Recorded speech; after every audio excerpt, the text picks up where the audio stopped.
Boa noite, Brasil. Boa noite, mundo. Estamos ao vivo mais uma vez aqui para um hangout especial com o Dr. Lair Ribeiro.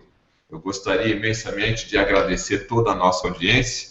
Daqui a pouquinho a gente vai começar já a palestra com o Dr. Lair Ribeiro, mas antes disso nós temos alguns agradecimentos a serem feitos e também algumas informações importantíssimas para você que acompanha o trabalho aqui da Academia Lair Ribeiro, o trabalho de estudo, o trabalho científico do Dr. Lair Ribeiro. Nós vamos passar algumas informações importantíssimas para vocês. O meu primeiro pedido, então, pessoal, é que você já chame a sua família, mande aí o link desse hangout para as pessoas que você gosta, para o seu grupo, né? Nós vamos começar o hangout efetivamente daqui a alguns minutinhos. Então, para a sua lista quente de e-mails, você já deve compartilhar, você já deve curtir, avise o pessoal aí a se preparar na sala, manda uma mensagem, manda um WhatsApp aí para todo o seu grupo, que nós já estamos ao vivo aqui nesse novo hangout com o Dr. Lair Ribeiro, onde o tema é a verdade científica sobre o óleo de coco. Daqui a pouquinho a gente vai fazer a abertura oficial, mas enquanto isso, então, já avise aí todas as pessoas do seu círculo de amizade, da sua rede de contatos, que nós já estamos ao vivo. A primeira informação que eu gostaria de passar para vocês é que o Hangout do Dr. Lair Ribeiro é uma realização da Academia Lair Ribeiro. O portal Academia Lair Ribeiro é onde se concentra toda a história do médico Lair Ribeiro. Todos os seus 40 anos de pesquisa, de estudos, você acessa através do www.academialairribeiro.com.br. Lá você pode entrar, navegar, tem vídeos gratuitos e, logicamente, tem uma área de assinante para o público leigo e para o público médico, profissional da área da saúde. Então, se você quiser mais informações, academialairribeiro.com.br é a que realiza esses hangouts em termos de 45, 60 dias. Sempre nós temos esse encontro aqui às terças-feiras, a partir das 20 horas, tá certo? E tudo isso aqui é possível através do patrocínio da Nutrigene Suplementos. A Nutrigene é patrocinadora oficial dos hangouts da Academia Lair Ribeiro, e se você procura uma empresa de credibilidade para você suplementar, nutrigenes.com.br, tá certo? Agora, um aviso também importante que tem a ver com a página oficial do Dr. Lair Ribeiro no Facebook. Atenção para esse recadinho, atenção para essa informação. Há cerca de 2 anos nós estamos trabalhando num Facebook, numa página, numa fanpage, que era facebook.com/Dr. Lair Ribeiro Oficial. Há cerca de 2 semanas, para ser mais preciso, o Facebook excluiu essa página. Ele excluiu simplesmente, mandou um informativo para nós que nós não cumprimos com os procedimentos do Facebook e excluiu. Não recebemos mais nenhum detalhe de informação. Nós contávamos com essa página, mais aproximadamente 220 mil curtidores. E da noite para o dia, nós somos excluídos. Temos ciência que centenas de outras páginas, também de grandes empresas, de grandes profissionais, também foram excluídas. O que nos deixa um pouco chocado com essa situação é que o Facebook não falou o que é que nós cometemos de errado. Nós não sabemos isso até a presente data. Você que acompanha o trabalho da página do Dr. Lair sabe que nós só postamos o que ali? Informações científicas, né? Cuide da sua saúde, cuidado com o refrigerante, cuidado com isso, cuidado com aquilo, dicas de saúde. Tanto é que nesses 2 anos atingimos aí mais de 220 mil curtidores. E da noite para o dia, nós fomos excluídos. Queremos avisar então a você, internauta, nosso amigo, que a gente não tem uma resposta oficial do Facebook, mas nós imediatamente, no mesmo dia, criamos uma outra página do Facebook, que é essa que você deve estar aí navegando agora, que é facebook.com/Lair Ribeiro Oficial. Vou repetir, facebook.com/Lair Ribeiro Oficial. Essa é a nova página do Facebook, onde nós estamos repostando, né? Postando tudo novamente para você, em cima do nosso compromisso em levar mais informações, levar mais saúde para você, internauta, que aprecia a boa qualidade de vida, que aprecia ter boa saúde e as informações do Dr. Lair Ribeiro. Quando tivermos uma resposta oficial do Facebook, nós já entramos com as medidas necessárias para obtermos essa resposta. Nós vamos comunicar você também na nossa página, tá certo? Então, vamos começar a partir de agora o nosso Hangout. Já aí são 8 horas e 5 minutos. Acredito que tem gente chegando, tem gente que não para de chegar, já de vários países também. Mas vamos lá então, já deu tempo para chamar toda a galera. Chama aí os teus amigos do teu grupo, porque agora estamos começando oficialmente o nosso Hangout. Mais uma vez, boa noite Brasil, boa noite mundo. A verdade científica sobre o óleo de coco.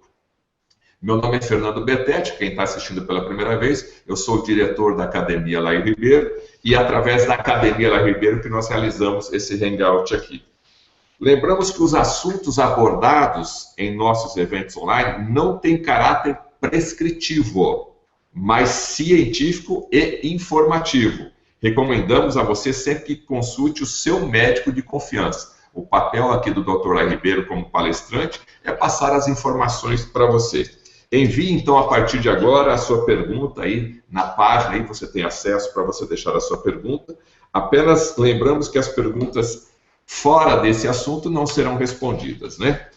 Vamos falar um pouquinho, então, do Dr. Lair Ribeiro. Ele é médico cardiologista e nutrólogo, autor de 38 livros, sendo 15 deles best-seller, 26 deles são traduzidos para outros idiomas e estão disponíveis em mais de 40 países. É autor ainda de mais de 100 trabalhos científicos, publicados em revistas médicas americanas indexadas. Viveu 17 anos nos Estados Unidos e trabalhou em 3 universidades locais: Harvard Medical School, Baylor College of Medicine e Thomas Jefferson University. Além disso, foi diretor médico da Merck Sharp & Dohme e diretor executivo, chegando à vice-presidência da Ciba Corporation, que hoje é o laboratório Novartis. Atualmente trabalha em vários países da América do Sul, América Central, do Norte e na Europa, ministrando conferências e workshops sobre desenvolvimento pessoal e profissional, além de cursos voltados para médicos na área de prevenção de doenças e modulação hormonal bioidêntica. Nos 2 últimos anos, produziu mais de 140 kits de DVDs sobre as áreas da saúde aí.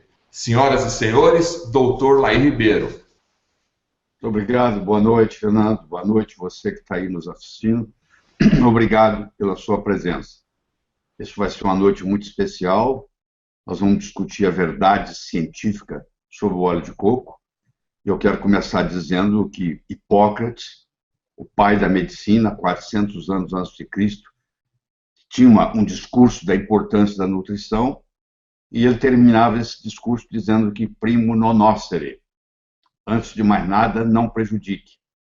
Então, o óleo de coco é, nos Estados Unidos, considerado uma substância grasse, quer dizer que ela é boa para o uso, ela é segura.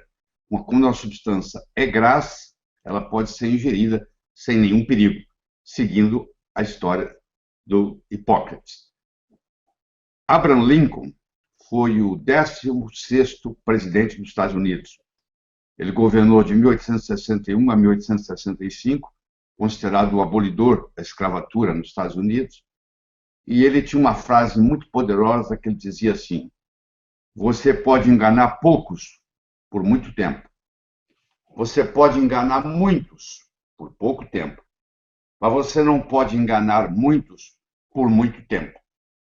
Se você olha a história do óleo de coco, ela começa há quase 8.000 anos atrás, onde a medicina mais antiga que existe, que é a medicina ayurvédica, que é a mãe de todas as medicinas, e até hoje praticada, quase 1/3 da população do mundo pratica a medicina ayurvédica, e o óleo de coco tinha um papel fundamental, porque inúmeras preparações medicinais eram feitas com óleo de coco. Se você olha na medicina ayurvédica, você encontra trabalhos, você encontra escritos de 4.000 anos atrás, mostrando a importância do óleo de coco na culinária. Mas vamos pular para a era moderna. Se você entrar no Google e digitar coconut oil, que é óleo de coco em inglês, você vai ter mais de 25 milhões de citações. Se você entrar no Google acadêmico, que é o Google que o profissional de saúde deveria usar, que é o www.scholar.google.com, e digitar em inglês coconut oil, entre aspas, você vai ver que tem mais de 125 mil citações científicas. Se você entrar no maior site médico do mundo, que é o www.mercola.com, e digitar coconut oil, você vai ter mais de 9 mil artigos descritos, discutidos sobre o óleo de coco. Se você entrar na plataforma PubMed, que é uma plataforma já bem mais limitada, bem mais pobre, comparada com o Google Acadêmico, você encontra lá 1.659 artigos científicos sobre o óleo de coco.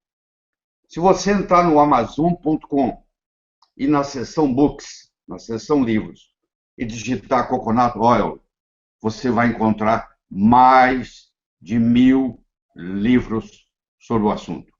Todos falando bem. Eu não encontrei nenhum deles falando mal.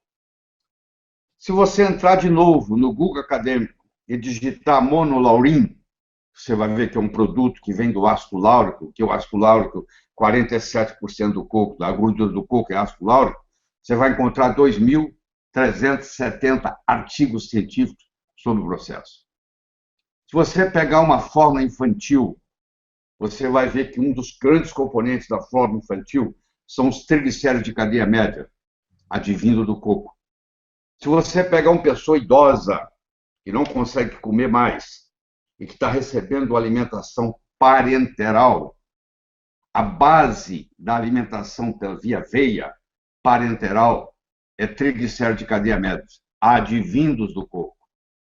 Agora eu pergunto para você, depois de toda essa quantidade de informação que existe, e o óleo de coco usado tanto para tratar o recém-nascido, quanto tratar o idoso que não come mais, por que esse mesmo óleo de coco não seria bom para tratar o adulto saudável? É só você começar a pensar. Pensar é grátis.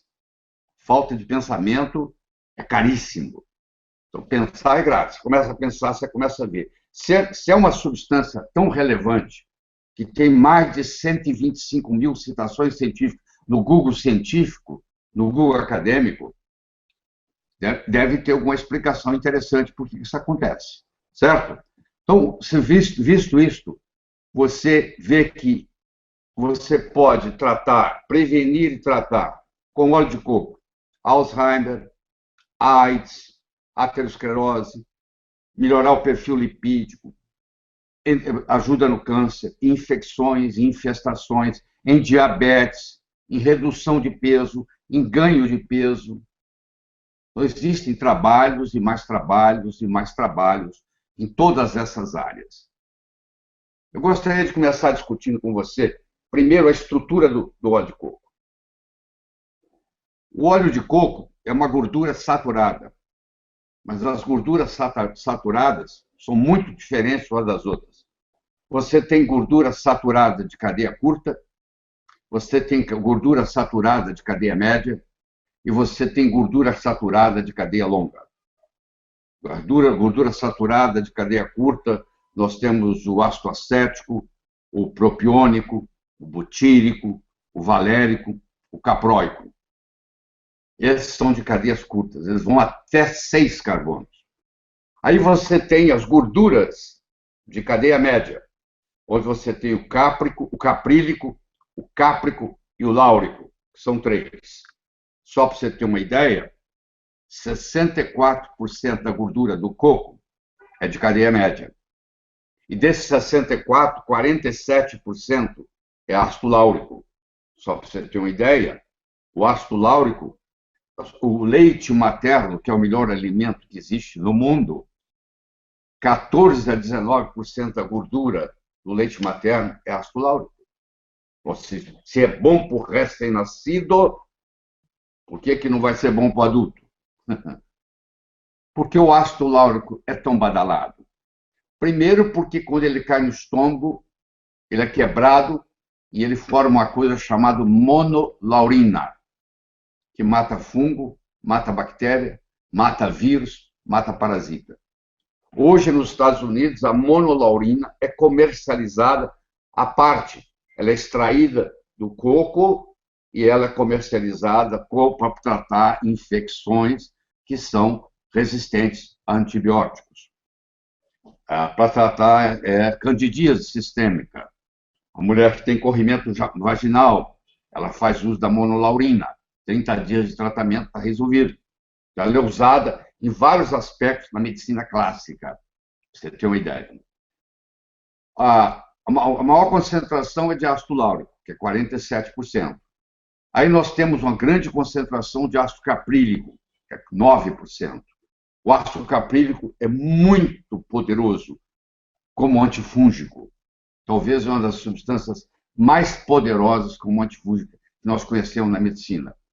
Aí vem o ácido cáprico, que também, quando quebrado, vira monocaprina, que também tem ação. Aliás, todos os triglicéridos de cadeia média, seja ele o caprílico, cáprico, láurico, o Dr. John Cabara, professor de farmacologia e química da Universidade State Michigan, ele, em 1966, ele descobriu pela primeira vez que os triglicéridos de cadeia média tratavam tanto infecção quanto infestação. Vou dar um exemplo para você de vírus. Se você pegar o vírus do HIV, se você pegar o vírus do Epstein-Barr, se você pegar o vírus da hepatite C, eles podem ser tratados com o uso do ácido láurico, com o uso do óleo de coco. Por isso, sem resistência. Aliás, todo lugar onde predomina a culinária do coco, você vai ver que tem lugares como Puka Puka, perto da Nova Zelândia, 75% da caloria diária de um habitante de Puka Puka vem do coco.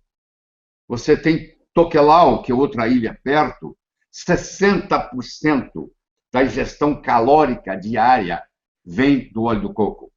Em Puka Puka, em Tokelau, por exemplo, não existe diabetes, não existe obesidade, não existe câncer, não existe doença cardíaca. Você vai dizer, isso é genético. Não, não é genético. O Dr. Ian Pryor, chefe do departamento de cardiologia do Hospital Wellington, porque a capital da Nova Zelândia chama-se Wellington, existe o Wellington Hospital, General Hospital, e ele fez um estudo onde ele viu pessoas que moravam na ilha e que mudaram para a Nova Zelândia e que deixaram de comer coco, porque na Nova Zelândia, propriamente dito, essa não é o mesmo costume, e todos eles desenvolveram doenças degenerativas crônicas. Todas as ilhas do Pacífico Sul predomina o óleo de coco, a culinária. Tem lugar, por exemplo, que ingere mais de 100 gramas de óleo de coco por dia. O Dr. Lindenberg, da Suécia, fez um estudo na ilha de Kitava, onde ele mostrou que lá ele não encontrou nenhuma doença degenerativa na ilha de Kitava, e lá eles ingerem mais de 100 gramas de óleo de coco por dia. Olha que coisa impressionante. Se você vai para as Filipinas, onde o Dr. Conrad Deiret, estudou pacientes com HIV e pacientes com AIDS. Então, ele mostrou, publicou, está aí no seu Google acadêmico, se você pesquisar, ele mostrou que os pacientes com HIV que recebem óleo de coco não transformam em AIDS. Eles são HIV positivo, mas eles não evoluem para AIDS, porque o óleo de coco atua no envelope gorduroso e na transcriptase reversa, inibindo a transcriptase reversa, e não permite que o vírus do HIV progrida a ponto de causar o AIDS. Olha que coisa fascinante. Vírus como Epstein-Barr, vírus como HIV, vírus como da hepatite C, bactérias como Helicobacter pylori, como Chlamydia pneumoniae, como todos os grãos positivos, são tratados com óleo de coco. Isso está na literatura para quem quiser ver. É só ter o trabalho de chegar lá e procurar, porque está lá para todo mundo ver o poder do ácido láurico e o poder da monolaurina, em fazer tudo isso e muito mais. O Dr. Menzik, em 2003, no American Journal of Clinical Nutrition, ele juntou 60 estudos do óleo de coco no perfil lipídico e juntou os 60 e fez uma coisa chamada meta-análise. E ele mostrou que a alteração lipídica é benéfica. Há um aumento do HDL, uma pequena diminuição do LDL e não há uma mudança no colesterol. Porque o colesterol não é só o número que interessa, é a proporção que existe entre LDL, que é considerado colesterol ruim, e o HDL, que é considerado colesterol bom. E ocorre exatamente isso. O HDL, que é o bom, aumenta, o LDL, que é o ruim, diminui. 60 estudos publicados, ele juntou 60 estudos randomizados. É difícil ver isso com alimento.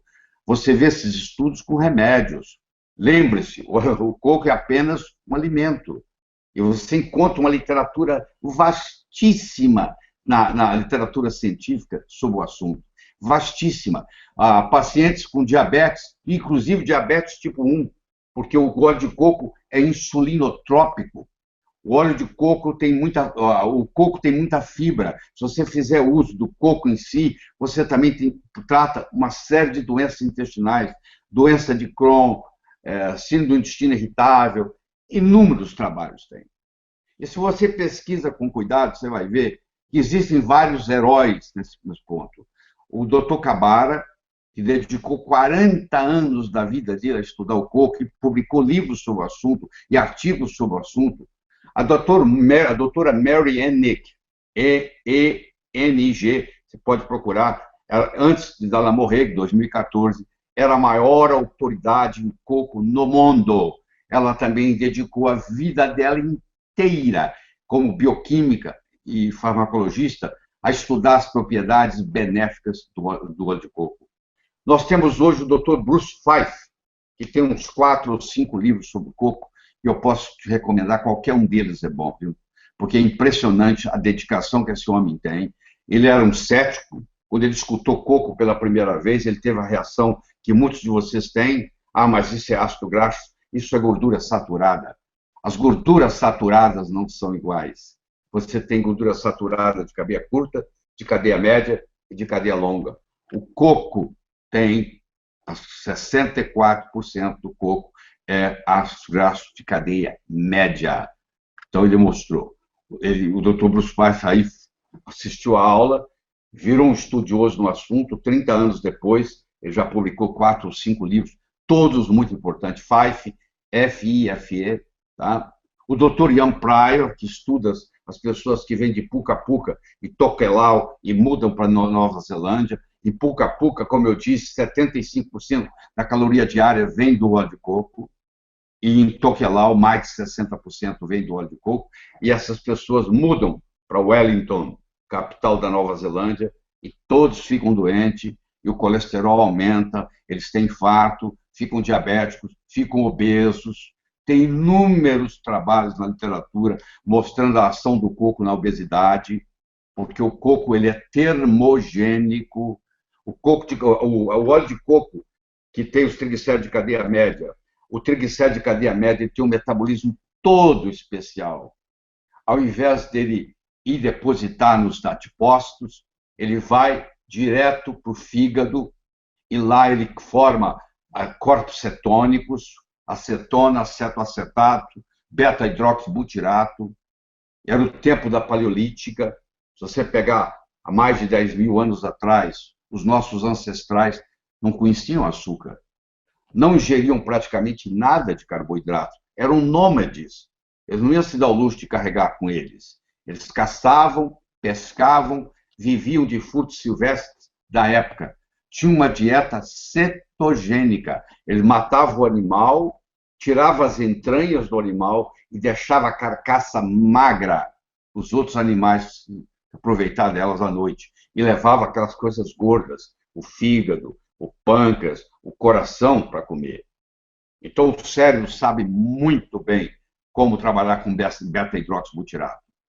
Então, quando você faz uma dieta rica em lipídios, de boa qualidade, que advém, por exemplo, do óleo de coco, você melhora o seu raciocínio.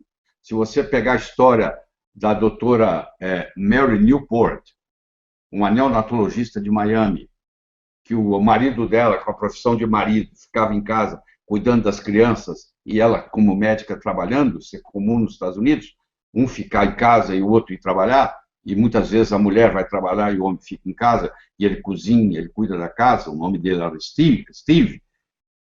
E o Steve, então, fazia a contabilidade da clínica dela e ele começou a errar nos números. E foi fazer um exame e, de repente, foi fazer um teste e ele tinha Alzheimer. Início de Alzheimer. Estava sendo lançada uma droga nova, só que para entrar na droga tinha que passar num teste. E ele não conseguiu atingir o placar necessário. Foi rejeitado. E a doutora Newport, que eu já assisti ela na Alemanha, dando curso disso, eu fui lá fazer, ela é americana, o que ela fez? Ela começou a procurar no Dr. Google. E ela encontrou o uso do óleo de coco, que cria corpos cetogênicos saudáveis, como o beta-hidroxibutirato, que é utilizado pelo cérebro. Que, aliás, o cérebro prefere beta-hidroxibutirato do que glicose. Porque os nossos paleolíticos, na época paleolítica, não tinha glicose, praticamente. O cérebro usava corpos cetônicos, do tipo beta-hidroxibutirato. E ela começou a usar no Steve. No Alzheimer, existe um teste muito interessante, que é o teste do relógio. O paciente vai no consultório médico, o médico dá para ele uma folha em branco, dá para ele uma caneta, um lápis, fala, desenha um relógio. E a maioria das vezes ele não consegue desenhar esse relógio apropriado. Ele esquece ponteiro, ele esquece ponteiro de minuto, ponteiro de hora, esquece número, e aquilo ali é a base. É a partir dali que agora nós vamos ver onde vai chegar. E aí ela entrou com óleo de coco. Em 14 dias ela respondeu, refez o teste. E você não vai acreditar, porque no final dessa aula você vai ter aí o link, você assistiu o filme do óleo de coco no Alzheimer, está num livro que é best-seller nos Estados Unidos, ficou na lista dos mais vendidos do New York Times, está traduzido para 16 línguas, ainda não chegou ao Brasil, infelizmente, mas você vai ver lá com legenda em português a história do Steve e a história do óleo de coco no Alzheimer. Você percebe que muita gente está tendo Alzheimer. Espero que na sua família você não tenha um, mas provavelmente vocês estão me assistindo aí, muitos têm. E muitas vezes nem é Alzheimer, é a polifarmácia. É o seu pai que está tomando 8 remédios, cada um prejudicando de um jeito, que infelizmente o médico prescreve, e quando vai no outro médico ninguém tira, ninguém tem coragem de tirar, vai acrescentando, até intoxicar.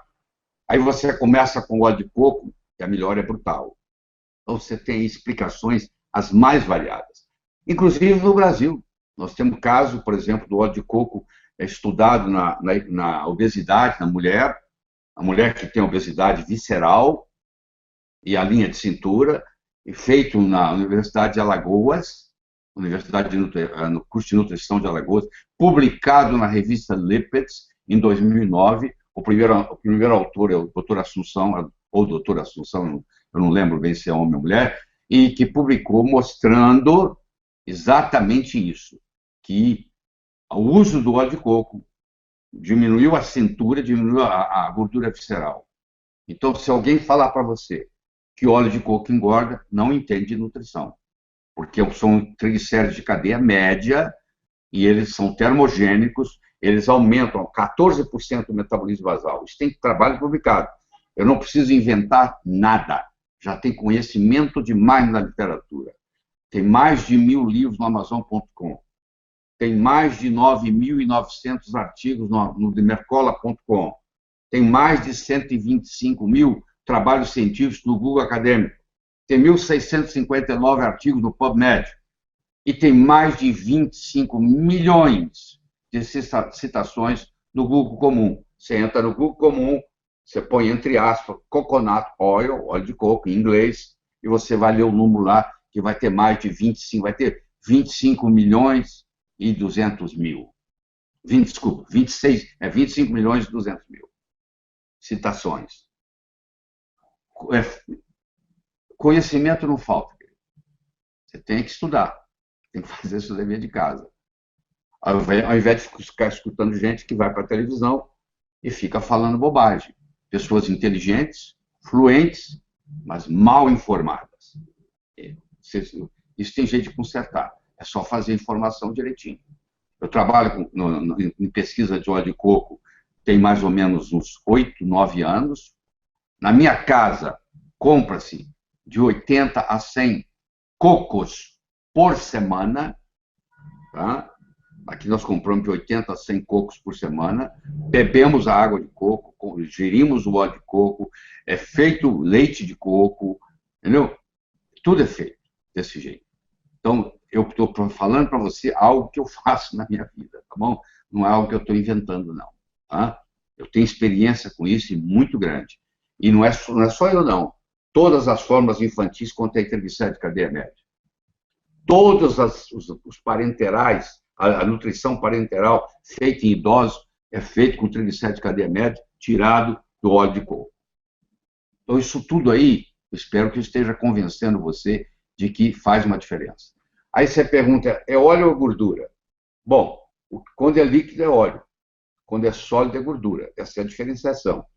Como o ponto de fusão do coco é 20 graus, 24 graus, se um dia estiver acima de 24 graus, você vai ter um óleo de coco na sua mão. Se estiver abaixo de 24 graus, aquilo ali vai ficar sólido, você vai ter uma gordura de coco. Por isso que é chamado. Além disso, o óleo de coco, além de melhorar o metabolismo e tudo mais, ele é anti-inflamatório. Ele diminui a interleucina 1, a interleucina 6, a interleucina 9 e aumenta a interleucina 10, que é anti-inflamatório. Então, ainda tem mais isso de bônus. Ele tem uma ação anti-inflamatória. E tem mais de bônus. O bônus continua. Tanto o ácido láurico, quanto o ácido mirístico, quanto o ácido oleico, todos três estão no coco, eles têm a propriedade de inibir a 5-alfa-redutase, que é uma enzima que transforma a testosterona em dihidrotestosterona, em DHT. Quando a sua testosterona vai caindo com a idade, o organismo, por um mecanismo de compensação, aumenta a 5-alfa-redutase, para você transformar a testosterona em DHT, porque o DHT é 5 vezes mais potente que a testosterona, e a natureza é sábia. Já que tem pouca testosterona, vamos aumentar o 5-alfa-redutase para nós produzir DHT. Só que DHT faz o seu cabelo cair, DHT faz a sua barriguinha de chope, e DHT aumenta a sua próstata. Então, são 3 coisas que você não quer. E como é que você se livra disso? Um jeito de fazê-lo é inibir a 5-alfa-redutase. Olha que interessante. O ácido láurico, o ácido mirístico e o ácido oleico são inibidores da 5-alfa-redutase. Se você, por exemplo, passar óleo de coco na cabeça, e tem muitos shampoos que tem isso, você vai diminuir a queda do cabelo. Porque onde tem muito DHT é no pilar, é no folículo piloso, capilar. E você vai lá e bloqueia isso, e não transforma em DHT. E o DHT é que faz o cabelo cair, que faz a pessoa ficar calva. Então, as aplicabilidades são inúmeras. O óleo de coco tem mais fibra do que qualquer outra coisa que eu conheça. Por você comparar a quantidade de fibra por grama do óleo de coco, do coco per se, agora já não estou falando do óleo, estou falando do coco. Do coco per se, comparado com aveia, é 4 vezes mais. Comparado com farelo de coco, comparado com farelo de aveia, tem 4 vezes mais fibra. Tem 5 vezes mais fibra que o farelo de trigo. E você sabe, o Dr. Dennis Burkert passou a vida dele na África do Sul, estudando a importância da fibra na saúde. Na era paleolítica, um ser humano ingeria em torno de 200, 300 gramas de fibra por dia. Hoje, se você ingerir 15, agradeça. A maioria ingere menos de 15. Então, ele mostrou que, por exemplo, ele nunca viu, na África, onde ele viveu, ele nunca viu um apendicite. Isso não existe. Pô. Ele nunca viu uma diverticulite. Isso não existe lá. Porque a fibra faz as fezes irem embora, contribui no volume fecal. Tá? Então, é muito importante você entender isso. 1 em cada 4 americanos tem diverticulite, tem divertículo no intestino. 1 em cada 1.000 habitantes do Quênia tem diverticulose. E por quê? Porque ingere fibra. E no Quênia também se ingere muito coco. Por grama, é a substância mais rica em fibra, solúvel e insolúvel. Vamos pegar o leite materno. O leite materno, primeiro que 55% do leite materno é saturado. Você acha que gordura saturada faz mal? Tanto mal? Por que a natureza, Deus ia fazer o leite materno com 55,2% de gordura saturada? A placa aterosclerótica, se você pegar na artéria, lá está a placa aterosclerótica, 75% que está depositado lá é ácido graxo poliinsaturado. Não é saturado, não. É poliinsaturado.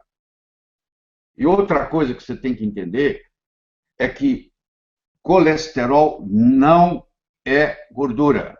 Põe isso na cabeça. Colesterol é um lipídio. Os lipídios podem ser os lipóides, pode ser os esteróides e pode ser as gorduras. Toda gordura é um lipídio. Nem todo lipídio é uma gordura.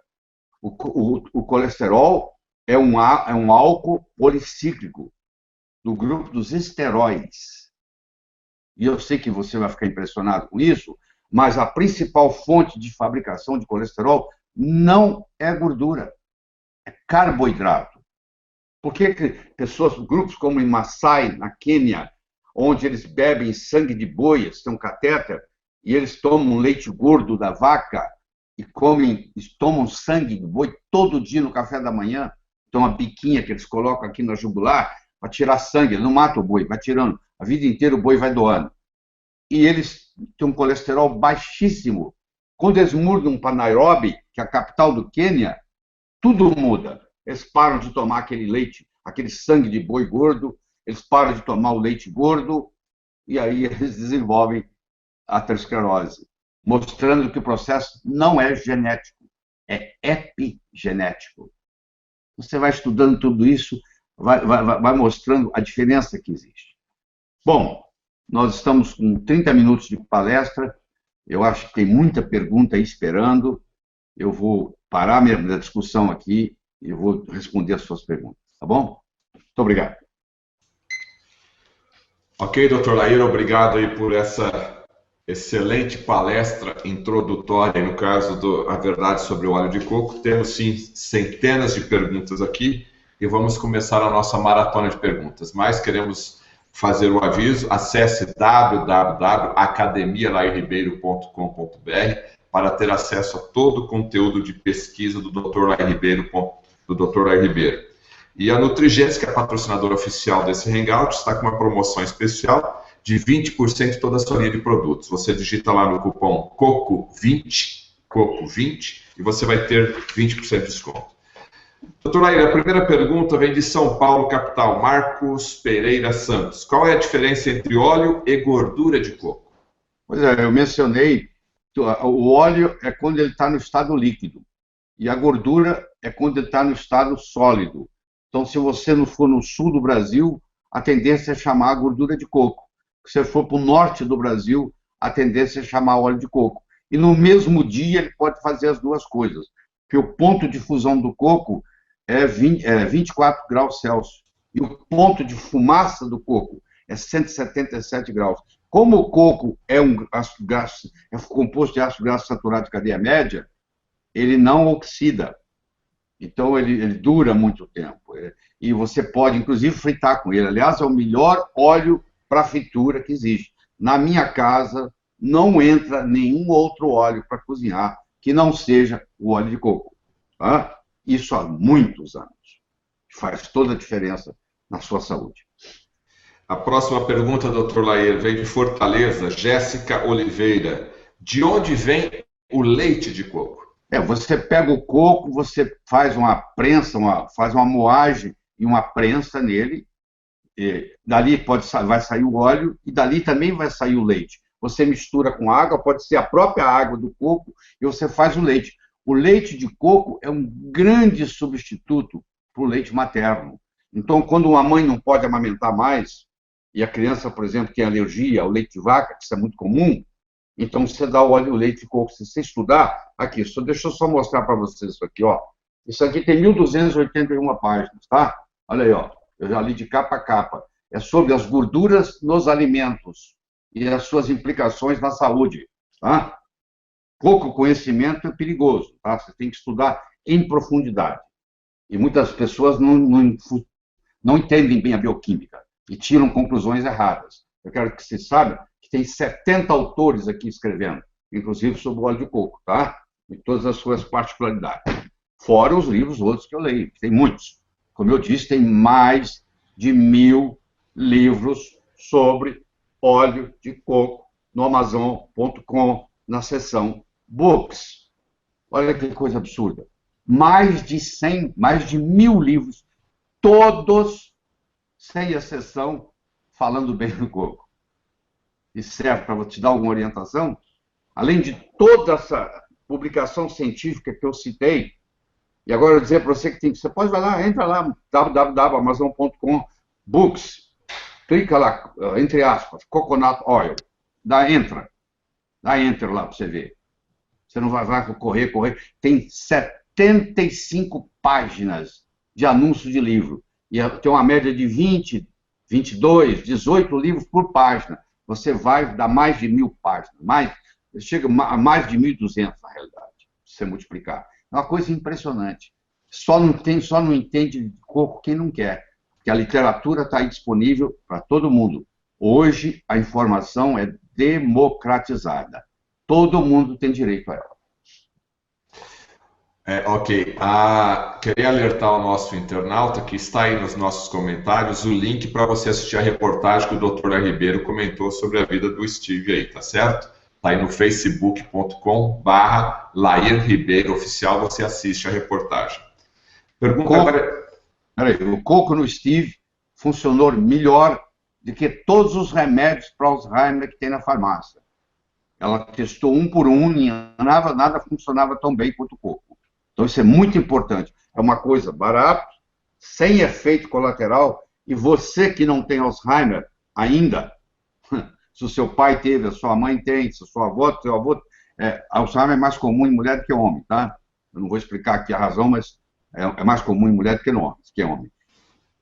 Para começar, a mulher vive mais, então ela fica mais tempo idosa. Mas se você tem muita gente com Alzheimer na família, se você começa a fazer uso do óleo de coco, você pode fazer o óleo de coco até no café, pô. Você coloca ele, que eu faço de manhã. Eu pego uma colher e coloco dentro do café e misturo. Você nem percebe que está tomando. Então, a sua cognição melhora muito. Eu vou fazer 72 anos. Você vai ver que em momento nenhum meu cérebro titubeia. Momento nenhum. Está tudo aqui. E grande parte disso eu agradeço a esse super alimento funcional chamado coco. Ok, a pergunta vem de Portugal, de Lisboa, André Peçanha. Quais são os ácidos graxos saturados? Está testando meu conhecimento? Acético, começa com acético, propiônico, butírico, valérico, caproico, caprílico, cáprico, láurico, mirístico, palmítico, esteárico, araquidídico, beênico, lignocélico. Tá bom? Tem cadeia curta, cadeia média, cadeia longa. E o metabolismo é totalmente diferente. Então fala assim, só porque a gordura é saturada, quer dizer nada, querido. Eles não são iguais. O metabolismo do ácido graxo cadeia média é totalmente diferente do metabolismo dos ácidos graxos cadeia longa. Eles não são nem primos, para você ter uma ideia. Não são irmãos, nem primos eles são. Eles são totalmente diferentes. Enquanto que um deposita e engorda, o outro é termogênico e faz o emagrecimento. Tá? Doutor Lair, a próxima pergunta é de Maria Antônia Pérez. Essa pergunta também é do exterior, é da Argentina. O óleo de coco tem 64% de triglicérides, de cadeia média.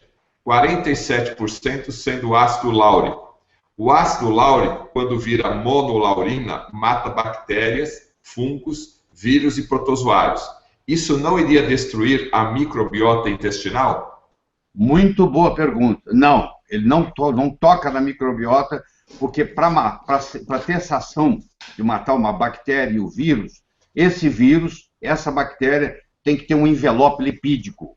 Então, por exemplo, o vírus do Epstein-Barr, o vírus do HIV, o vírus da hepatite C, a bactéria Chlamydia pneumoniae, a bactéria, os gram-positivos, o Helicobacter pylori, esses sim são mortos pelo ácido láurico. Então, se você tem uma úlcera, e uma das principais, se não quase a totalidade das úlceras hoje, é causada por uma infecção de Helicobacter pylori, você começa a fazer uso do óleo de coco, só isso per se cura a sua úlcera. Tem estudos na literatura, o Dr. Cabara foi o primeiro a fazer isso, o Dr. Dayrit, das Filipinas, Conrado Dayrit, tem trabalhos publicados sobre isso. Então, isso aí, ele atua na giardia, ele já atua no H. pylori, entendeu? Ele atua em muitas... o coco...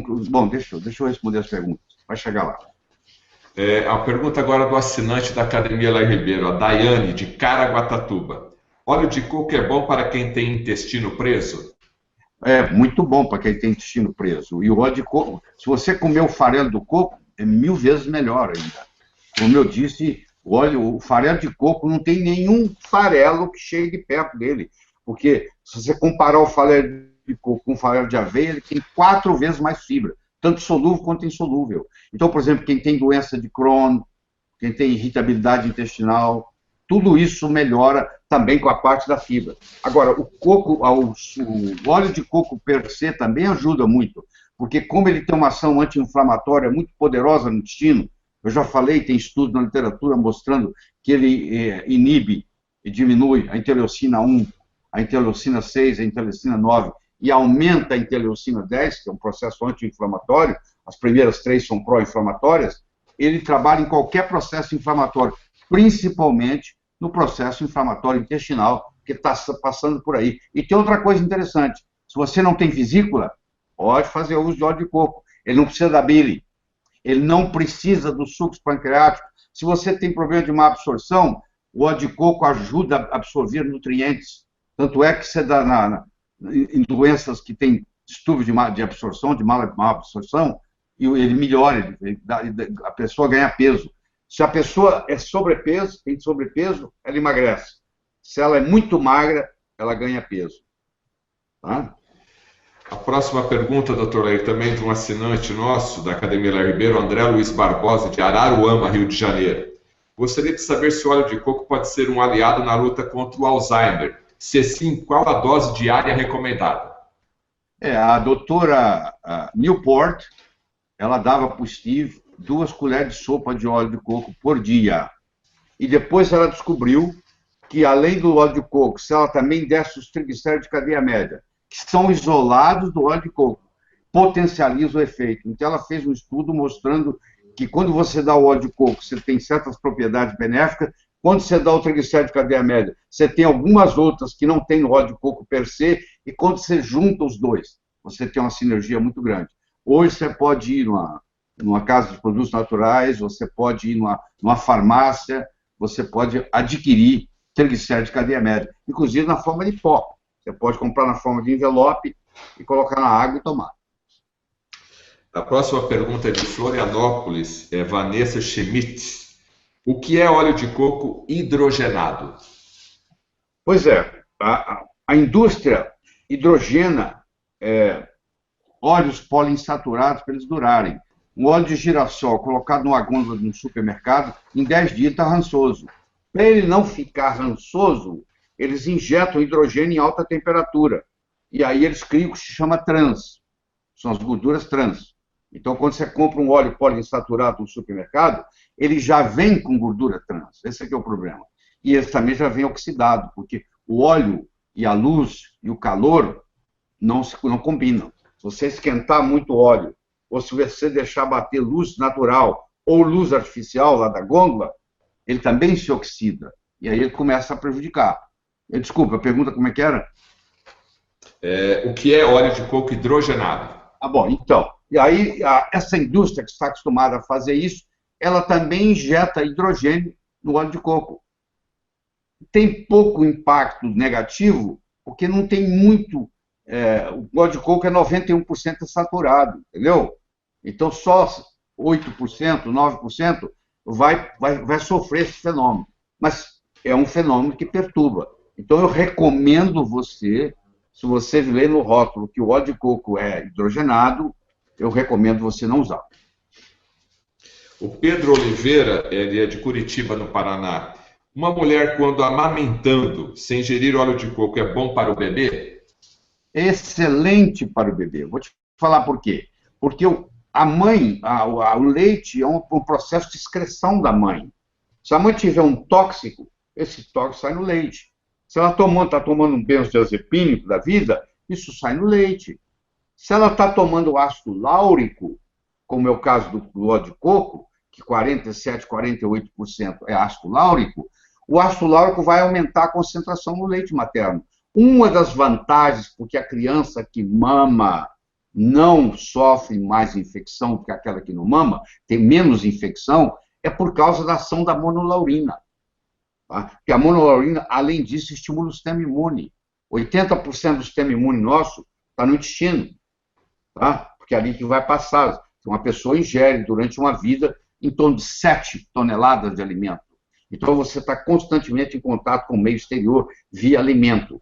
Então, ali que tem que estar todo o seu sistema imune para te proteger. E o óleo de coco tem essa habilidade, através do capróico, do caprílico e do láurico, de estimular o sistema imune. Então, é um estimulador, modulador do sistema imune também. Queremos agradecer a nossa grande audiência aqui no Hangout, a verdade sobre o óleo de coco com o Dr. Lair Ribeiro. Verdade científica. A verdade científica, exatamente, doutor. Então, aqui a verdade científica. Foi falado no começo do nosso Hangout aqui. A verdade científica sobre o óleo de coco. Tem muita gente que fala sobre o óleo de coco sem nenhum conhecimento científico. Fica dando opiniões. Vai para a televisão para dar opiniões. Isso é um absurdo. As pessoas acreditam que são pessoas inteligentes, fluentes, que vão para a televisão mal informadas. Mal informadas. Isso tem cura. É só estudar. Vai estudar. Aí o recado do Dr. Lair Ribeiro. O Alain Menezes, de Belém do Pará, faz uma pergunta interessante aqui. O óleo de coco reverte ou ajuda a melhorar os sintomas do Alzheimer? Como essa doença tem muita semelhança com a demência e o transtorno de déficit de atenção, ou seja, sempre prejudicando a função cognitiva, pergunto se o óleo de coco pode reverter ou melhorar transtorno de déficit de atenção. Isso eu não tenho para te responder, tá bom?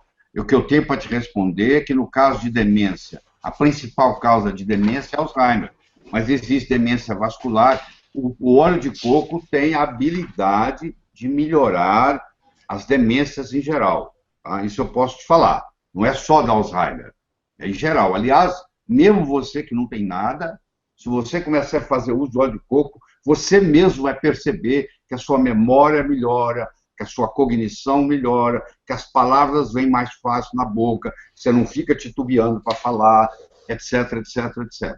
Agora, além disso, eu não tenho mais conhecimento. A Sueli, de Campo Grande, o senhor conhece um produto que vem do coco chamado Lambanog? Conheço sim. Lambanog é quando você faz o vinho do óleo de coco. Se você pegar o óleo de coco e fermentá-lo, nas Filipinas fazem muito isso, que lá predomina também muito óleo de coco. Você pode fermentar o óleo de coco, coloca os bacilos certos lá para fermentação, e você faz uma bebida chamada Lambanog, que é o chamado o vinho do coco. Tá bom? Tá certo. Agora aqui, o Newton Moreira, de Rondonópolis, Mato Grosso. Como se usa o coco para matar vermes? Esse processo vem da Índia. Os indianos é que desenvolveram isso. É o seguinte, você ingere o farelo de coco, e pode ser até misturado na água, e logo em seguida você toma o sal de Epsom, que é o sulfato de magnésio. E 12 horas depois, o estudo publicado mostra que mais de 90% dos parasitas existentes no trato digestório são eliminados. Então você pode tratar lombriga, você pode tratar vermes com o coco, não é o óleo de coco só, é o coco ralado. É o farelo de coco, seguido do sal de Epsom, que é o sulfato de magnésio. Queremos agradecer nossa audiência e acesse o site www.academialairribeiro.com.br para ter acesso a todas as informações relacionadas à saúde e qualidade de vida do Dr. Lair Ribeiro, mais de 40 anos de pesquisa. E a Nutrigênese está com o cupom COCO20, 20% de desconto em toda a sua linha de produtos. Romildo, de Natal, Rio Grande do Norte. Óleo de canola é melhor que óleo de coco? Não, óleo de canola aqui, ó, é veneno. Canola, primeiro que não existe óleo de canola, existe óleo canola. Existe óleo de girassol, óleo de soja, óleo de amendoim, óleo de coco. Não existe óleo de canola. A canola é uma sigla. Canadian Oil Low Acid. Tem uma planta chamada couza, que em inglês ela chama rapeseed. A palavra rape quer dizer estupro. A semente que estupra, que realmente ela estupra a vida da pessoa. Ela tem 55% de ácido terúcico. Ácido terúcico é um ácido ômega 9, nem todo ômega 9 é benéfico, com 22 carbonos. E ele faz miocardiopatia, então ele lesa o coração. Tanto é que quem tem plantação de couza não deixa nem cavalo nem boi chegar lá. Não deixa nenhum animal chegar lá para comer a couza. Porque se o animal come a couza, ele vai ter doença cardíaca, porque lá tem 55% de ácido terúcico. O governo canadense fez transgenicidade na couza, e ao invés dela ter, e ela era usada para lubrificação, óleo de lubrificante. E aí ela passou, ao invés de 55%, ela passou a ter 1%. E aí eles lançaram no mercado com o nome de Lear, Low Erucic Acid Rapeseed, que não foi para frente, porque uma semente que estupra, ninguém está interessado. Aí eles contrataram uma empresa de mercado muito sofisticada e ela mudou o nome para canola, Canadian Oil Low Acid. E houve o maior escândalo de corrupção que já teve na área da saúde nos Estados Unidos, porque o governo canadense deu uma propina de 50 milhões de dólares para o FDA para conseguir isso aprovado nos Estados Unidos. Isso foi aprovado nos Estados Unidos e automaticamente aprovado no Brasil. Quer dizer, quando você vai e compra o seu canola, que é um dos mais caros, você acha que por isso ele é bom, você está trazendo o veneno para casa. Porque é uma questão só de anos, água mole em pedra dura, tanto bate até que fura, que você vai desenvolver uma miocardiopatia restritiva, levando a insuficiência cardíaca congestiva. Então, esse é um problema muito sério mesmo. E o óleo de coco é o contrário. Todos os lugares onde predomina a culinária do coco, não se conhece doença cardíaca, não se conhece insuficiência cardíaca congestiva. Então, entre o coco e a canola, é 1000 vezes o óleo de coco. Não há comparação. Infelizmente, com o poder do mercado, do marketing, isso aí ficou estabelecido e muita gente ingenuamente vai ao supermercado e compra o óleo de canola. Tá? E eu sei que eu estou correndo risco de vida falando isso, mas eu não estou aqui para ser politicamente correto. Eu estou aqui para dar mensagem. E sabe o que você pode fazer? Vai estudar, vai pesquisar canola. Entra no Google e pesquisa assim, efeitos colaterais da canola. Vai lá, você vai ver o que tem. Ok, doutor Lair, a pergunta agora é de Lauro Francisco, de Manaus, Amazonas. O toucinho, banha de porco, é constituído só de gordura saturada? Não, pelo contrário. 55% do toucinho, 54,3% para ser mais exato, é insaturada. Tá bom? É insaturada. Se fosse saturada também, não seria problema. Aliás, o Dr. Paul Dudley White, que era chefe de cardiologia de Harvard, ele foi fazer o pós-graduação dele na Europa, e na passagem de volta ele passou na Inglaterra, passou na Holanda, e conheceu Whitehoven, que foi o indivíduo que inventou o eletrocardiógrafo, e ele trouxe o primeiro eletrocardiógrafo debaixo do braço para os Estados Unidos.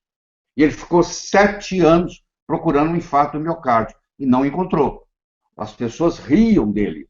Não existe infarto do miocárdio aqui.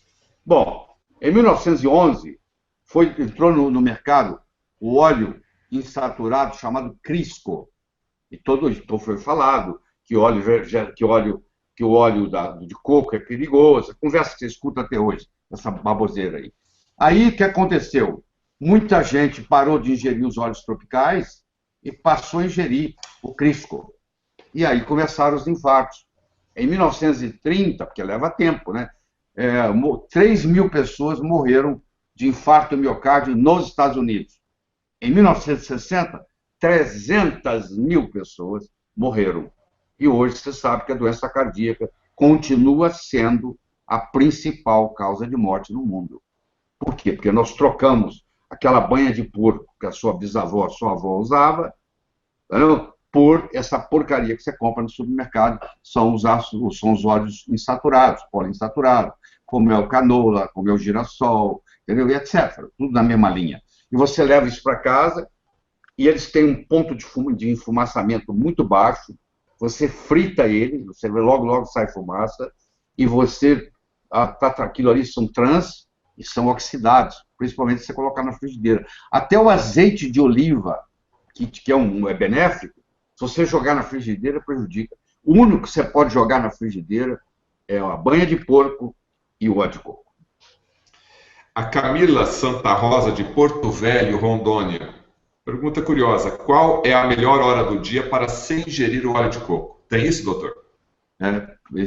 Tem hora sim. Se você ingerir à noite, como o óleo de coco é termogênico, ele te dá muita energia, eu não aconselho você ingerir depois das 6 horas da tarde, entendeu? Porque você vai prejudicar o seu sono. É uma das poucas coisas, porque ele é tão energizante que se você tomar e fizer à noite, por exemplo, você vai ter uma certa dificuldade em dormir.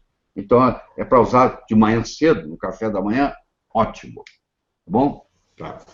A Mauriceia, de São Luís, no Maranhão. Qual é o mecanismo que faz com que o óleo de coco contribua no emagrecimento? São vários mecanismos. O principal dele é a sua ação termogênica. Então, está mostrado que o óleo de coco ele aumenta em 14% o metabolismo basal. Uma coisa muito interessante. E sem fazer nada, você está consumindo mais calorias. Ele facilita o processo da tireoide. Enquanto os ácidos graxos poliinsaturados eles causam um distúrbio tiroidiano, o óleo de coco, pelo contrário, tem descrição na literatura da melhora da função da tireoide em vista do óleo de coco. Tá? Uma pergunta aqui da Luciene, de São Paulo. O óleo de coco tem a capacidade de hidratar a pele ou apenas forma um filme? Não, ele não tem muita capacidade de hidratar a pele. A pele é muito rica em ômega 6.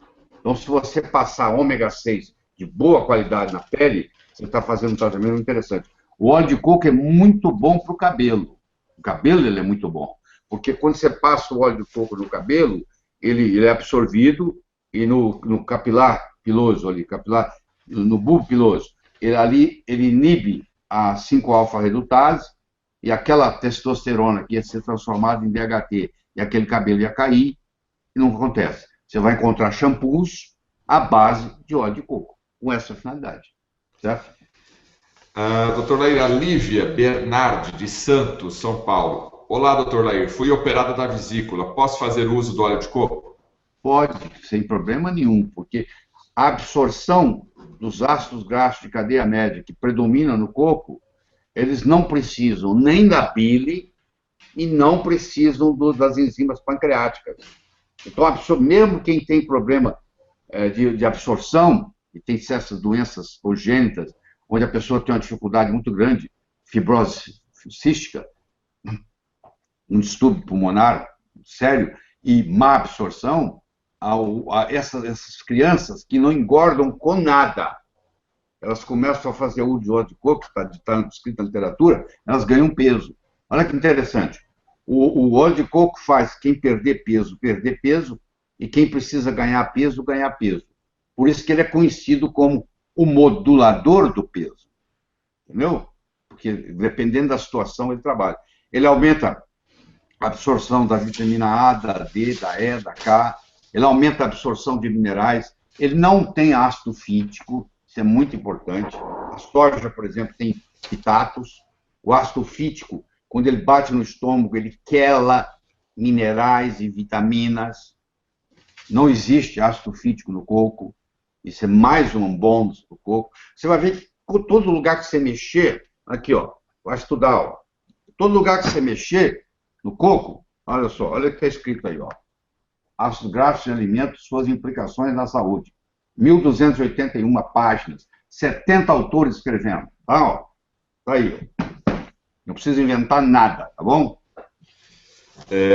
A Rosana Hashimoto, de Rio Branco. Onde está a prova científica de que ácidos graxos de cadeia média têm ação antimicrobial? Isso começou em 1966, foi a primeira publicação, John J. Kabara. Dr. Kabara, que tem um livro muito bonito, tem inúmeros artigos que você vai encontrar no Google acadêmico, falecido já, inclusive o neto dele me autografou um dos livros dele, num congresso que eu estava nos Estados Unidos, que eu guardo com todo carinho. Ele foi um dos grandes pesquisadores do coco. E em 1966 ele publicou o primeiro artigo mostrando as propriedades anti-infecciosas do coco, do ácido láurico, que depois foi transformado num produto chamado monolaurina, e hoje, como eu disse, é vendido nos Estados Unidos, inclusive é um produto também hospitalar, onde lauricidin, que é o nome nos Estados Unidos. É um produto hospitalar que é usado, inclusive, em Clostridium difficile, que é uma das causas de infecção hospitalar. E ele tem ação sobre isso, sobre o Clostridium difficile. Tá? Luiz Gonzaga, do Rio de Janeiro. Dr. Lai Ribeiro, boa noite. É aconselhável, quem não tem acesso ao óleo de coco, tomar óleo de coco em cápsula? É aconselhável. Quem não tem cão, caça como gato. Eu acho que é uma saída, só que você tem que tomar aí umas 5 cápsulas na manhã, 5 cápsulas depois do almoço, pelo menos umas 8 a 10 cápsulas por dia, para ter um efeito significante, né? Já que você tem que tomar uma colher de sopa é 14 gramas, você imagina. Então, claro que ninguém toma a colher cheia, mas você vai tomar a cápsula, eu diria que você tem que tomar entre 8 e 10 cápsulas por dia, certo? O Pedro Ferreira, de Niterói. A água de coco também tem ácidos graxos de cadeia média? Não, a água de coco não tem nenhum ácido graxo. A água de coco é rica em cálcio, é rica em potássio, é rica em magnésio, ela é isotônica, ela é altamente hidratante, ela pode substituir, nos lugares onde mais pessoas humildes, o leite materno, em parte. Ela foi usada na Segunda Guerra Mundial, venosa, tratamento venoso, para substituir quando falta soro. Ela é estéril, onde você abre o coco, aquela água que está lá é estéril, e ela existe, inclusive, a chamada buco, B-U-K-O, bucoterapia, que é o uso da água de coco para dissolver cálculo renal, principalmente uretral. Eles canalizam, injetam, fazem isso nas Filipinas. Injeta água de coco na uretra e o cálculo renal se desfaz. É muito interessante. Então, essa eu oriento as grávidas para tomar, entendeu? 300 ml por dia. E aqui, como eu disse, aqui em casa o consumo é de 80 a 100 cocos verdes por semana.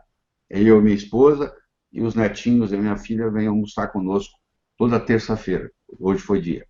E eles tomam água de coco. Nunca tomaram refrigerante na vida. Não sabem nem o gosto. Nem o gosto. Aí o recado, então, da sabedoria do Dr. Lai Ribeiro, para você que recebe a sua família, né? Olha só, Fernando. Eu acho que você tem que praticar o que você prega. Eu conheço médico e não toma remédio. Eu falo, então você não tem direito de receitar remédio. Como é que você vai receitar uma coisa para o outro que você não usa? Eu me proponho o seguinte, tudo aquilo que eu uso, que me dá certo, eu falo sobre isso. Então, tudo que eu mostrar para você aqui discutir, eu faço. Entendeu? Eu sou o exemplo. Tá? Isso é muito importante. Quando você tem confiança numa coisa, se você não acredita em remédios, você não toma remédio, você não devia estar prescrevendo remédio para ninguém. Não é verdade? Tá. O Everaldo Veloso, de Minas Gerais, faz uma colocação aqui, doutor. Para pessoas diabéticas, pode-se tomar bastante óleo de coco? Qual que é a sua relação entre óleo de coco e diabetes? Pois é, primeiro, o óleo de coco tem uma ação insulinotrópica. Ela melhora a sensibilidade insulínica. Ou seja, ela facilita o receptor insulínico. O doutor Conrado Deirat, em Filipinas, e o doutor Ian Pryor, na Nova Zelândia, fizeram estudos com diabético, inclusive diabético tipo 1. Ele diminui a necessidade da dose de insulina. Isso, gente, está tudo na literatura. É só você procurar. Você põe www.scholar.google.com ou .com.br, não interessa, você vai cair num site. Na hora que você puser em inglês, porque tudo isso que eu estou falando é em inglês, tá? Você tem que pôr coconut oil, e tem que pôr entre parênteses. Porque se você puser coconut oil, tudo que aparecer, vai aparecer tudo de coconut, tudo de oil e tudo de coconut oil. Essas cifras que eu dei para você aqui é entre aspas. Não é entre parênteses, não, desculpa. Entre aspas. Entre aspas. Você tem que pôr aspas, coconut oil, fecha aspas. Aí você só vai encontrar artigo que tem no título esse nome. Olha só. Você põe aspas, coconut oil, aspas, entra no Google Acadêmico, que só tem trabalho científico publicado em revista indexada. Você vai encontrar mais de 125 mil citações científicas. O cara chega para mim e fala que não tem estudo científico. Que vergonha. Que vergonha. Doutor Lair, a próxima pergunta é de Raimundo, de Alagoas. Existe alergia ao coco? Existe, sim. É raro, mas existe. Tá? Isso existe. Aliás, existe alergia ao ovo, existe alergia ao leite, existe alergia, sim. Se uma pessoa fizer um uso do coco e ela tiver reações histamínicas, essa pessoa tem alergia ao ovo. É muito raro, mas existe, sim. Existe. Qual é o principal efeito colateral do uso de coco? É a Sandra, de Brasília, que pergunta. O principal efeito colateral é o coco cair na sua cabeça. Não estou brincando, não. Na nossa casa de praia tem coqueiro. E quando a netinha Teté estava com menos de um ano, ela estava passeando e caiu um coco perto dela. Se tivesse caído na cabeça dela, ela não estava aqui hoje. E a quantidade, 2,5% do que é atendido no hospital de Manila, nas Filipinas, no Hospital Estadual Federal de Manila, de traumatismo craniano, é coco que caiu, você acredita? Porque como tem coco para tudo quanto é lugar, coqueira para tudo quanto é lugar, você imagina um coco que despenca lá de cima e ele vem numa velocidade com aceleração da gravidade. Quando ele bate na sua cabeça, é praticamente mortal. Então, a quantidade de gente que o coco cai na cabeça, esse é o maior efeito colateral que eu conheço. É o lugar onde tem muito coqueiro, tem muito coco, você fica lá admirando um coco, ele cai na sua cabeça. Isso existe e isso está hospitalização e muitas vezes morte. Mais uma vez eu faço uma convite aí para você entrar no site academialairribeiro.com.br e se cadastrar lá, receber os nossos mails, todas as informações referentes às pesquisas do Dr. Lair Ribeiro. E o site nutrigenes.com.br com uma promoção aí de 20%, o cupom COCO20 você tem 20% de desconto. O Paulo Souza, de Aracaju, Sergipe. Eu sempre soube que o ácido graxo mais abundante no óleo de coco é o dodecanoico. Você agora está dizendo que é láurico. Aprendi errado? Você provavelmente é químico, porque o termo dodecanoico é um termo químico oficial. É a mesma coisa que ácido láurico. Olha só, dodeca em grego quer dizer 12. Dodecanoico tem 12 carbonos. O ácido láurico tem 12 carbonos. Então, dodecanoico e láurico são sinônimos. O químico chama de dodecanoico. O clínico chama de láurico. Mas é a mesma coisa. Tá bom? A Gisele pergunta se o óleo de coco quente conserva as mesmas propriedades que o frio. Até certo ponto, sim, porque tudo tem o seu ponto de fumaça. Se você esquentar o óleo de coco a ponto de ele atingir o ponto de fumaça, que a gente chama, ele já começa a se deteriorar. Então, se você esquentar ele demais, você perde as propriedades. Ele começa a desnaturar, entendeu? Então, qualquer substância que você levar ao ponto de fumaça, por exemplo, pega um óleo girassol, joga na frigideira, ele começa a subir uma fumaça. Você vai ver a quantidade de fumaça que sobe. Porque você já atingiu o ponto de fumaça. ali ele já está deteriorando, já não é óleo mais, não é aquilo mais, entendeu? Esse aqui é o problema. Então, se você for acima do ponto de fumaça do óleo de coco, você vai estragar ele sim. A Luciana Araújo pergunta, quem tem gordura no fígado pode consumir óleo de coco? Pode e deve, porque ele vai deslocar aquela gordura de lá. Ela pode, se o paciente tem esteatose hepática, pode fazer uso, só se ele estiver muito ruim, entendeu? Morrendo moribundo. O contrário, não, vai só ajudar. Então, você pode fazer uso, sim. Você vê lá, por isso que é chamado a árvore da vida, entendeu? Porque é impressionante tudo. E a quantidade de coisa que se faz. O coco, tudo aproveita no coco, tudo. Você precisa ver que coisa, o artesanal do coco, que coisa impressionante. E, graças ao coco, todo o Pacífico Sul tem saúde, pô. Lá não se conhece nenhuma, não existe diabetes, não existe obesidade, não existe doença cardíaca, não existe Alzheimer, não existe nada, até a pessoa mudar de lá. E tem sempre o estudo mais famoso é esse que eu falei, que foi feito pelo Dr. Ian Pryor, onde ele pegou pessoas de Puka Puka e pegou pessoas de Tokelau, que mudaram para Nova Zelândia, que mudaram para Wellington, que é a capital, e mostrou a deterioração. Aí eles têm as doenças degenerativas, porque quando eles chegam em Wellington, na Nova Zelândia, eles não têm coqueiro em todo lugar, como tem nas ilhas lá. Nas ilhas lá, qualquer lugar que você for, tem coqueiro, entendeu? Então, ó, Puka Puka, 75% da caloria diária advém do coco. Olha que coisa absurda. Entendeu? E lá não tem colesterol elevado, não tem pressão alta, não tem diabetes, não tem nada. Tem nada. Os idosos são saudáveis e etc. Estamos chegando aqui à reta final, aqui os últimos minutinhos aqui do nosso Hangout. Tem uma pergunta agora do João Luiz Naibert. Ele é diabético tipo 2, ele pode tomar água de coco? Pode tomar água de coco sem problema nenhum, sem nenhuma restrição. Pelo contrário, ele vai melhorar, porque isso também vai ajudar. Principalmente é rico em potássio, é rico em magnésio. Magnésio e potássio melhora a sensibilidade à insulina, melhora a sensibilidade do receptor insulínico, entendeu? Vai ativar a produção do chamado GUT4, entendeu? Então, certo, pode sim. Já que está falando aqui de diabetes, o André Viana pergunta para quem tem problema da função renal, pode também tomar óleo de coco? Pode também, mas se a ureia e a creatinina estiver muito alta, aí nós já não aconselhamos, porque pode ter uma sobrecarga. Bom? O José Matoso, de Teresina, no Piauí, pergunta, pode-se fermentar o leite de coco e fazer iogurte de coco? Chama kefir, né? Se você fermentar o óleo de coco, o leite de coco, você faz o que se chama kefir, porque hoje, você sabe, 90% das nossas células não são nossas, são bactérias que estão no nosso intestino.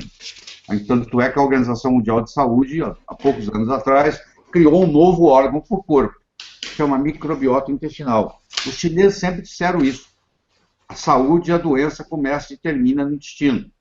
Então, você usar produtos fermentados faz uma diferença enorme. Aliás, todos os lugares onde tem longevos, onde tem centenários, onde predomina, onde tem gente com mais de 100 anos indo bem, obrigado, como é o caso, por exemplo, da ilha de Okinawa, que é o lugar no mundo onde mais tem longevos per capita no mundo, tá?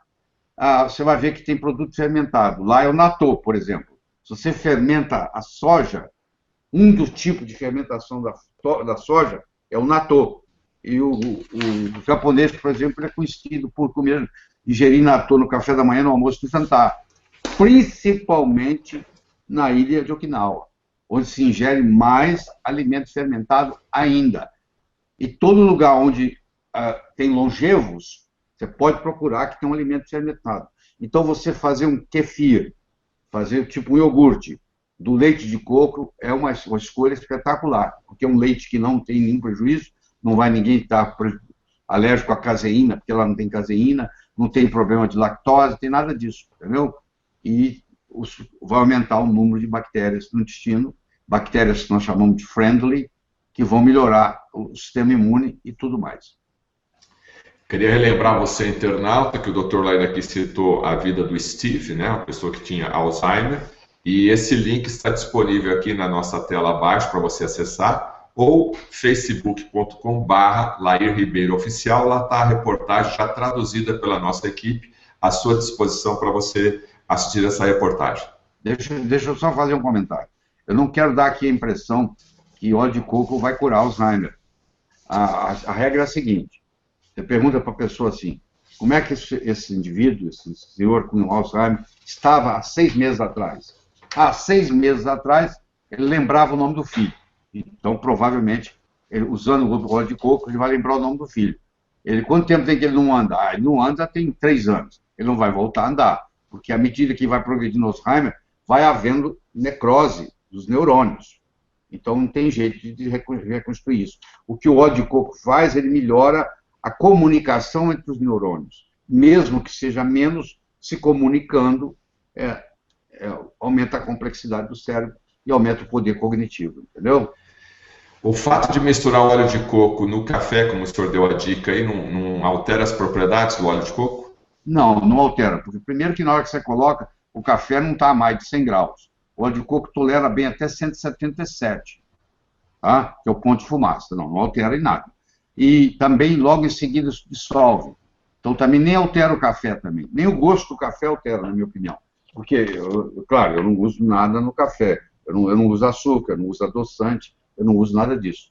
Hoje eu uso só para dissolver o meu óleo de coco, entendeu? Mas eu não ponho só óleo de coco no café. Eu ponho manteiga ghee, entendeu? Eu ponho triglicéridos de cadeia média, eu ponho várias coisas. Tá? Chama-se Bulletproof Coffee. Entra na literatura e vai estudar para você ver. Com as pessoas que já emagreceram 70, 80 quilos com Bulletproof Coffee. Vale a pena você ver. Agora vai bombar na internet, todo mundo vai procurar o que o senhor está falando. Bulletproof, quer dizer, a prova de bala. Bulletproof Coffee. Entra lá, existem livros sobre isso, e muita gente aí está emagrecendo e com saúde, melhorando a capacidade cognitiva. Mas primeiro você tem que perder o que eu chamo de gordurofobia, porque eles fizeram uma lavagem cerebral em você para te provar que gordura faz mal. Então, na era paleolítica, ninguém era doente, pô. Na época da sua avó já tinha mais saúde que hoje. Hoje, todo indivíduo toma remédio. Você pega um indivíduo com 65 anos de idade, ele toma 13 remédios por dia, pô. Isso não existia antigamente, pô. Então, está todo mundo doente. O Mauro, de Niterói, é verdade que o uso de óleo de coco é bom para tratar a doença de Crohn? Qual é o mecanismo? É bom para tratar a doença de Crohn, sim. A doença de Crohn é uma doença autoimune e fibra faz muito bem para a doença de Crohn. E a doença de Crohn tem um processo inflamatório muito forte. Eu estou citando pela terceira vez que o óleo de coco inibe as interleucinas pró-inflamatórias. E, além disso, o ácido láurico, ele mata os fungos, as bactérias, os vírus que estão lá, contribuindo para a doença de Crohn. Então, por vários mecanismos. A última pergunta aqui, já estamos chegando ao final, doutor, é uma pergunta até bem didática aqui. O Fernando de João Pessoa, o coco é uma fruta, semente ou noz? O coco é uma semente, tá? O coco é uma semente. Muita gente acha que é fruta, mas é errado. O coco é uma semente. É o endocarpo. Tá. Tá bom? Dá tempo para mais uma pergunta ou vamos encerrar? Pode fazer a última pergunta. A Natália Barbosa é técnica em nutrição em Manaus. Estive há pouco tempo no Maranhão e lá as pessoas usam muito óleo e azeite de coco babaçu. Gostaria de saber se este tem as mesmas propriedades e benefícios do óleo de coco tradicional. Não, não tem. O óleo de babaçu, ele tem uma propriedade muito interessante. Enquanto que o óleo de coco tem 48% de ácido láurico, o óleo de babaçu tem 44%. Então, no que diz respeito ao láurico, ele é praticamente igual ao óleo de coco, mas ele não tem o capróico, o caprílico, o cáprico, entendeu? Ele fica devendo nesses outros lados. Já que você mencionou isso, existe um outro óleo chamado óleo de palma. Você conhece também com o nome de óleo de dendê. O óleo de palma, existe o óleo de palma e o óleo do caroço de palma. São óleos totalmente diferentes. Se você faz o óleo da polpa da palma, ele não é parente do óleo de coco, é muito longe. Agora, se você faz o óleo da semente, do caroço do óleo de palma, ele é praticamente irmão do óleo de coco. Só que você tem que pensar o seguinte: você imagina um produtor de óleo de palma e de óleo de caroço de palma. Olha a tentação que ele tem de misturar, porque o caroço é desse tamanho, a palma é desse tamanho, ó. Então, se eu vou produzir só do caroço, eu tenho que cobrar muito mais caro. E às vezes a pessoa não iria. Muitos de vocês estão entendendo essa diferença pela primeira vez. Então a pessoa não fala assim, pô, se o óleo da palma é tanto, por que eu vou pagar 3, 4 vezes mais pelo de caroço? Então o que o sujeito faz? Ele mistura um pouco do de palma e do caroço. E no fim não dá nada de diferença, entendeu? Que é o óleo do dendê, que aí isso é misturado. Doutor, já que o senhor falou de um outro óleo e acabou de chegar aqui, eu acho que é interessante. Qual a vantagem do uso do óleo de coco e óleo de cártamo juntos, já que você está falando de outros óleos? É benéfico? Existe um sinergismo. Não é muito grande, mas existe, tá? Para entrar na discussão do óleo de cártamo, nós temos que marcar outro hangout. Mas existe sim uma sinergia. Pequena, mas existe. É melhor, se você fizer combinado, é melhor do que fizer sozinho, tá? Mas aí você tem que fazer, no caso, esse só vai fazer na forma de cápsula, entendeu? Porque você não vai ter o produto em si para trabalhar. Tá. Doutor, quer deixar sua mensagem final? Chegamos ao final aqui. Eu gostaria de citar uma frase da Cora Carolina, você sabe, essa escritora brasileira, morreu já em 1985, mas continua presente aí as ideias dela. Ela começou a escrever o primeiro livro, ela tinha 76 anos. E ela tem uma frase que eu gosto muito, que ela dizia assim, ó: feliz é aquele que transfere o que aprende, feliz é aquele que transfere o que sabe e aprende o que ensina. Eu estou muito feliz essa noite, porque eu tive a oportunidade de transferir para você, não é só esse conhecimento, eu te dou o caminho das pedras. Pô. Você que descobriu o Google Acadêmico, isso é outro mundo, entendeu? Quantas coisas o cara fica lá, isso aí não é científico. Você abre o Google Acadêmico e mostra. Vitamina D3 e prevenção de doença cardíaca. Ah, isso não tem nada a ver. Você vai lá e coloca lá, Vitamin D3 and Prevention of Heart Disease. Pô, milhares de artigos. E aí, como é que fica? Ah, hormônio bioidêntico não existe. Você entra no Google Acadêmico, Bioidentical Hormones. Tem lá 1.220 artigos científicos. E aí, como é que você fica? E está lá um poder. Aí você fala, poxa, eu falo para os outros que isso não existe, olha aí. Como é que uma coisa pode não existir e ter 1.220 artigos científicos? Com o título, Bioidentical Hormones. E aí, como é que fica? Aí isso é uma lição de humilhação, de humildade, entendeu? A pessoa fala, poxa, eu preciso fazer meu dever de casa. Então, você aprender www.escola.google.com ou .com.br e você colocar isso em inglês, isso é um instrumento para você imbatível, porque agora nós fizemos a democratização da informação científica. Qualquer indivíduo, sendo cientista ou não, sendo pesquisador ou não, entrou no Google Acadêmico, que tem uma plataforma muito maior que o PubMed, porque eles têm muito mais dinheiro, eles têm muito mais jornais científicos lá do que o PubMed, eles têm várias línguas diferentes que você traduz na hora. Olha o que isso te dá de conhecimento. E no momento que você viu lá publicado, estudado, avaliado, ninguém te convence do contrário, entendeu? Ninguém te convence do contrário. É muito interessante isso. Eu acho que é mais do que tudo é isso, é você aprender a cuidar da sua saúde. Você e seu médico têm que fazer parceria. Se você chegar no médico, aquele médico que diz assim, aqui eu sou doutor, eu sou médico. Isso não existe mais, pô. Essa mágica do jaleco branco acabou, pô. O médico tem que criar uma parceria com o paciente. Porque o paciente, muitas vezes, hoje, graças ao Dr. Google e agora ao Dr. Google Acadêmico, ele chega no consultório do médico sabendo mais do que o médico na doença dele. E não tem nada de errado nisso. O médico tem que ver as 22 mil doenças que existem, o nome de 22 mil, ele tem que ver só a dele. Ele não está fazendo mais do que obrigação, mas vira uma parceria. Então você começa a trocar ideias com o seu médico, e eu estimulo você a fazer isso.